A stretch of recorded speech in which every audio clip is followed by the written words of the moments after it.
Donc bonjour à tous, donc aujourd'hui on va parler simplement du fichier CSS de React et aussi des méthodes lifecycle.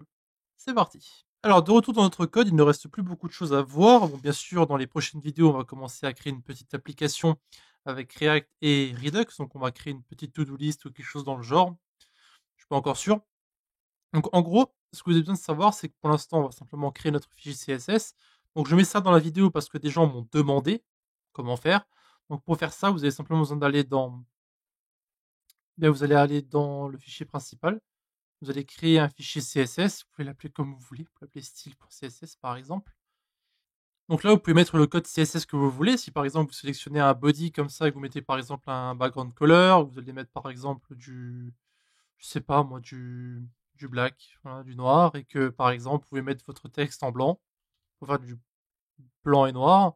Ensuite, vous avez simplement besoin d'apporter votre fichier CSS ici dans votre, peu importe où vous voulez l'appliquer. Donc par exemple dans list ici, on va simplement importer ici notre style.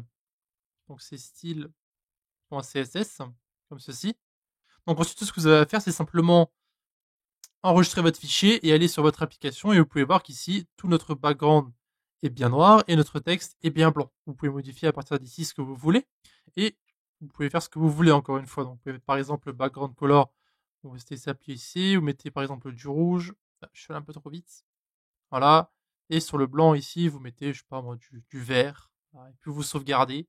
Et vous pouvez voir que notre site est bientôt bien moche. Voilà. Ok. Donc c'est comme ça que vous achetez du CSS. Pour l'instant, on va pas en ajouter. On va laisser ça tel quel. C'est bien comme c'est maintenant. Voilà. Donc le but de cette vidéo, c'est aussi de parler des lifecycle methods qui sont en fait des fonctions que vous pouvez utiliser pour, on va dire prendre le dessus en fait sur votre application. Alors je sais que c'est un peu pas trop clair ce que vous avez à dire ici, mais en gros, votre composant va passer par plusieurs différentes étapes.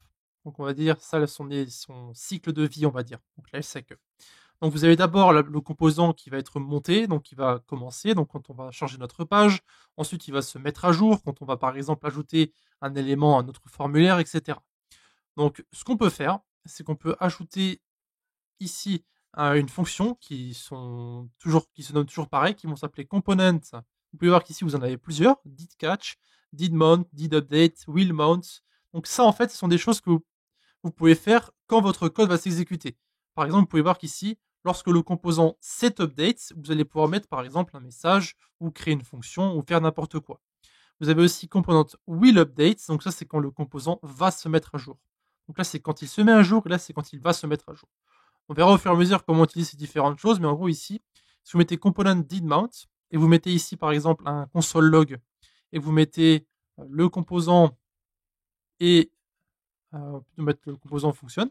Vous allez voir que si vous êtes sur votre application ici, vous pouvez voir que lorsque ma console s'est lancée, ici, vous pouvez voir que le composant fonctionne, c'est mis ici. Voilà. Ensuite, vous pouvez mettre un autre, par exemple, sur mes composants, components, du coup, did update, et qu'on va mettre ici previous props donc, et previous state. Vous allez voir ce que je vais mettre ici. Donc, console log, le composant, c'est mis à jour. Et qu'en dessous, vous mettez par exemple, donc on va mettre un log encore, cette fois on va mettre prev props, et du coup, prev state. Alors, ça va être très simple. Ce qui va se passer, c'est que ça va en fait renvoyer notre composant, donc l'état de notre composant et de notre props, lorsqu'on va en fait mettre à jour notre formulaire. Donc ici, pour l'instant, vous avez Alex, Justine, Pierre. Et ce que vous avez passé, c'est lorsqu'on va update cet état, lorsqu'on va par exemple supprimer un utilisateur, vous pouvez voir qu'ici le composant a été mis à jour, donc on a bien reçu le message ici, et il va en fait renvoyer l'array donc que nous avions juste avant le changement. Donc avant le changement, nous avions Alex, Justine et donc Pierre qui est ici, et maintenant nous n'avons plus que ça. Donc il va en fait montrer l'état que nous avions avant de changer justement notre formulaire ici. Et donc si on supprime Justine par exemple, vous pouvez voir qu'ici il nous montre simplement donc Alex et Justine comme nous avions avant. Et donc si on ajoute par exemple ici de nouveau Sophie 31 et qu'on met femme, on va envoyer.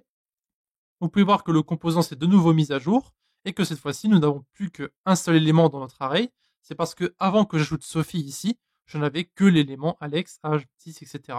Donc si je supprime maintenant Alex, vous pouvez voir qu'il me montre ce que j'avais avant, donc l'élément que j'ai créé, donc Sophie, Alex, etc. Voilà. Vous pouvez voir qu'ici, bien sûr, c'est un peu on a quelques petites fautes, pardon, dans nos différentes choses, qu'on a un gender qui ne devrait pas exister ici. Mais bon, en tout cas, vous pouvez voir que vous pouvez utiliser ces fameuses fonctions pour faire quelque chose sur votre code pendant que votre composant va en fait fonctionner. Donc ici, c'est quand le composant va se lancer, quand il va se mettre à jour, etc. Mais comme on a vu, on en a beaucoup plus. Voilà. Donc c'est quelque chose qui est très important à savoir lorsque vous allez modifier vos différentes applications. Mais pour l'instant, sachez simplement que ça va en fait permettre de déclencher quelque chose lorsque votre composant fait quelque chose. Donc par exemple, quand il se lance, quand il se met à jour, etc. Voilà. Donc ça sera tout pour cette petite vidéo sur le CSS et les différentes Lifecycle Methods que nous avons vues ici. Donc si vous avez une question à poser, vous avez le Discord de la communauté ou bien encore les commentaires YouTube. Et on se voit dans un instant pour la prochaine vidéo. À de suite. De plus, n'hésitez pas à visiter nos différents réseaux, donc eux aussi dans la description, Discord, notre blog, Facebook, Twitter, Google+, etc.